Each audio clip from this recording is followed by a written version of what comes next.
What a year 2024 has turned out to be. A year of so many highs and unfortunately many lows too.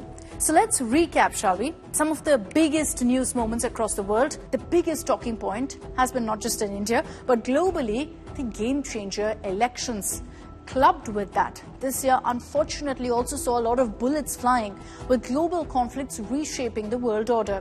So in this special, we look at 2024 as a year of ballots and bullets.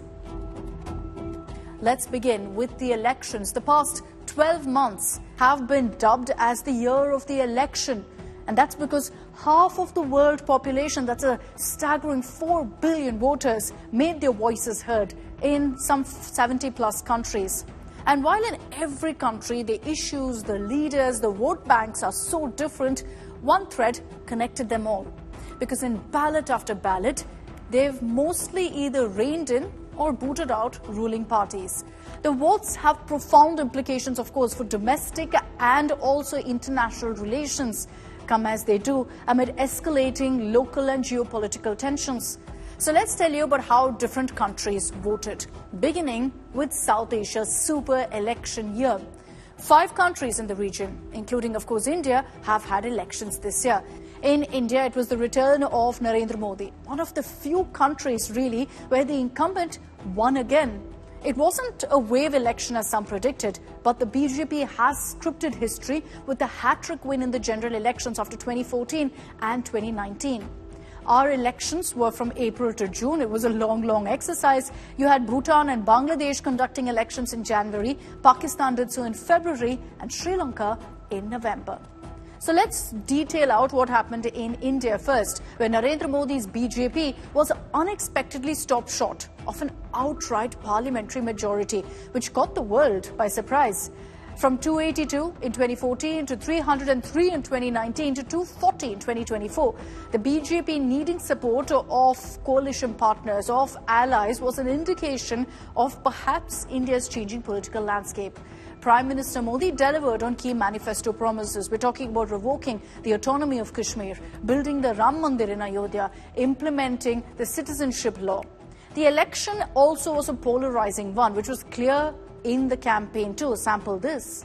2011 में जब दिल्ली में कांग्रेस की सरकार थी, तब उस समय के प्रधानमंत्री डॉक्टर मनमोहन सिंह जी की कैबिनेट ने ओबीसी आरक्षण का हिस्सा छीनकर, डाका डालकर, धर्म के आधार पर वोट बैंक को आरक्षण देने की मंजूरी दे दी थी. The ambitious slogan of Ab Ki Baar 400 Par, aiming for more than 400 seats for the NDA alliance, may have backfired, with such a massive majority raising fears of constitutional changes among the poor, which was essentially the campaign of the opposition. But with 2 assembly election wins since, in 2024, the BJP has roared that essentially a win is a win. And going into 2025, it's going to be interesting again politically, because we're going to see more state elections. Let's now talk about our neighboring countries as well. Now in Bangladesh, Prime Minister Sheikh Hasina won the 4th consecutive term, though the election was boycotted by the country's main opposition party over allegations of crackdowns on political dissent.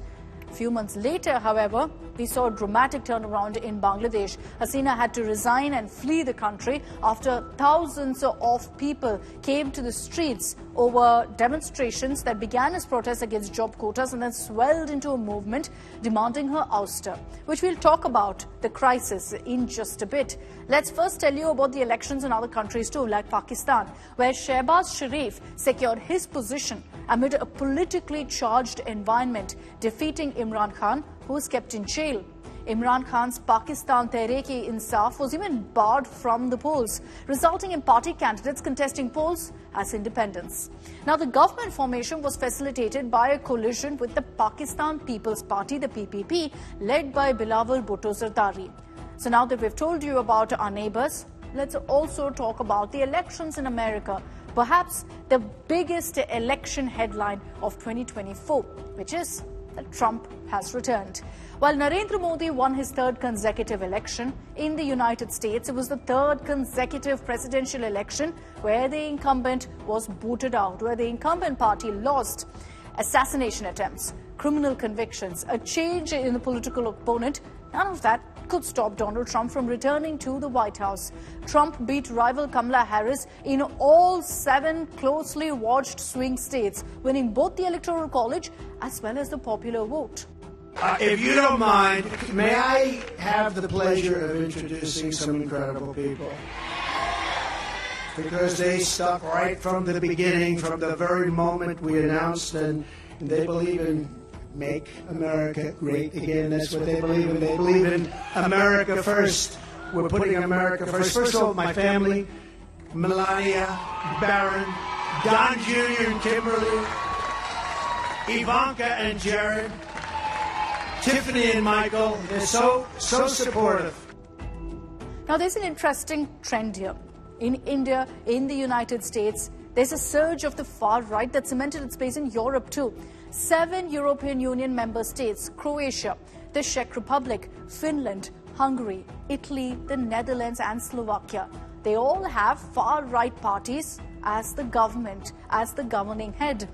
A political party essentially viewed as potentially extremist by German authorities has won a state election in Germany and is now polling in second for a national election that's scheduled for February 2025. Now, there have been big wins also for France's National Rally led by Marine Le Pen. Though Le Pen suffered a surprise by-election loss just a few days ago, it remains the largest party in the French parliament. So what explains the surge of the right in so many countries? Now, some analysts believe it's directly linked to one of the biggest talking points of the year. I'm referring to immigration. The view is that voters are reacting rather adversely to the loss of a homogeneous culture in their own country. But there's one country that's bucked the trend, United Kingdom.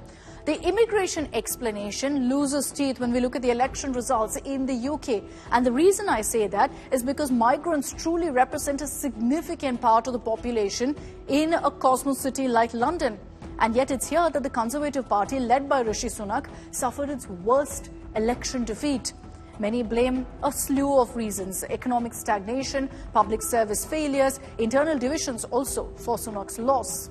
This is a difficult day, at the end of a number of difficult days. But I leave this job honoured to have been your Prime Minister. This is the best country in the world, and it is thanks entirely to you, the British people, the true source of all our achievements, our strengths, and our greatness. Thank you. Sir Keir Starmer became the first leader from the Labour Party to win a UK national election since Tony Blair, who won 3 in a row starting 1997. But is democracy under scrutiny? Some election results would show that. In Russia, for example, President Vladimir Putin basked in an election victory that was never really in doubt. He won his 5th term with a record number of votes, cementing his already tight grip on power in a victory which he said showed Moscow had been right to stand up to the West and send its troops into Ukraine. Meanwhile, in an alternate universe, here's a fun fact: Ukraine would have actually gone to polls in 2024, but under martial law imposed in the wake of Russia's invasion in Ukraine in 2022, Volodymyr Zelensky has indefinitely postponed the election. Now, another interesting factor in 2024 is the rise of the rebels. The rebels take over in 2 countries, Bangladesh and Syria. Let's talk about Bangladesh first. A rebellion against Sheikh Hasina over a proposed reservation reform saw Hasina fleeing from Dhaka on August 5, 2024, despite being in power for the last 15 years. Her escape to India plunged Bangladesh into a crisis. There were images of rebels then chilling at Hasina's residence, which went viral. Locals stealing bags, saris, and even, believe it or not, goats and chickens. 3 days after she fled, an interim government was set up. This was under the leadership of Mohammad Yunus. Yunus is a renowned economist and civil society leader and was even awarded the Nobel Peace Prize in 2006. And then there's Syria. Bashar al-Assad's 24-year rule came to a dramatic end on December 7th when rebels took control of capital Damascus. Now, the Syrian civil war, remember, was triggered by pro-democracy Arab Spring protests way back in March 2011, and since then it's raged on. It's under rebel leader al-Jilani's leadership that a fresh offensive was launched at the end of 2024. On November 29th, they took control of Aleppo. Days later, on December 5th, the rebels took control of Hama, and finally on December 8th, capital Damascus fell. They took over the capital. The duties of the head of state are currently being conducted by a transitional government led by Mohammed al-Bashir in the role of Prime Minister. Now from the ballot, let's move to the bullet, which unfortunately also defined 2024. From Israel's war, first on Hamas in Gaza, then on Hezbollah in Lebanon, to the ongoing Russia-Ukraine war, to conflicts in Myanmar and Sudan, to now a new era following the downfall of Bashar al-Assad in Syria that we told you about. 2024 has seen most active conflicts of any time since the end of the Second World War. And as we enter 2025, the erosion of international norms is more acute, unfortunately, than ever. Let's run you through the current global conflicts that make 2025 a rather unpredictable year geopolitically. Let's start off with Israel's multi-pronged war. Now, a long simmering violence in the region was stoked in October 2023 when Hamas gunmen stormed over the border into Israel. Today, much of Gaza has been laid to waste, with some 2/3 of its buildings damaged or destroyed. Most of the Strip's 2.3 million people are homeless.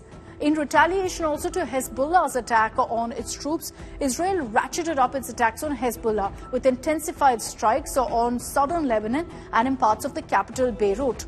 Anger at the attacks on Hezbollah, you had Iran also stepping in, engaging in tit-for-tat strikes with Israel.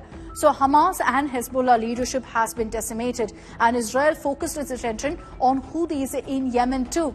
Netanyahu therefore didn't spare Syria, Iraq, Tehran, all plunging the entire Middle East into instability and uncertainty. And we're going with that uncertainty into 2025. Let's talk about the other stalemate, the Russia-Ukraine conflict.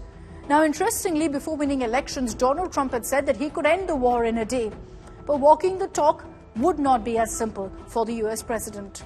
Because in 2024, with Kiev seeking to reclaim lost territory, Moscow largely played defensive games in the regions it currently holds. It's got support also. North Korea, Iran, China and other countries are backing Russia, and that sustained its efforts on Ukrainian soil. At the beginning of May 2024, Russian forces crossed the international border to the north of Ukraine's second biggest city of Kharkiv. In November, Ukraine reported its troops had actually engaged in combat with North Korean troops in the Kursk region of Russia. Moscow and Pyongyang didn't respond to the claim that North Korean soldiers have been under fire. But US intelligence, NATO allies have confirmed that there is evidence of North Korean troops being involved in Russia's war. And despite the humanitarian, military, economic, political and diplomatic costs, Moscow shows no signs of ending its war. While the Middle East remains a focal point of global security concerns, the war in Russia-Ukraine, you could say, is in a state of limbo. So if 2024 was the year of elections, 2025 can be the year of new beginnings. There are many governments across the world that are starting new terms, forced to respond, of course, swiftly to mounting economic, social, security, environmental and even technological challenges. 1869, you've heard of the very famous War and Peace. In 2024, it's War and Pulse. Let's hope that in 2025, it's War and Hope. It's going to be a stress test, both for the democratic system and for the multiple conflicts stoking global instability. But let's hope that 2025 also brings with it peace and an end to all those global conflicts. Thanks very much for tuning in to the special broadcast.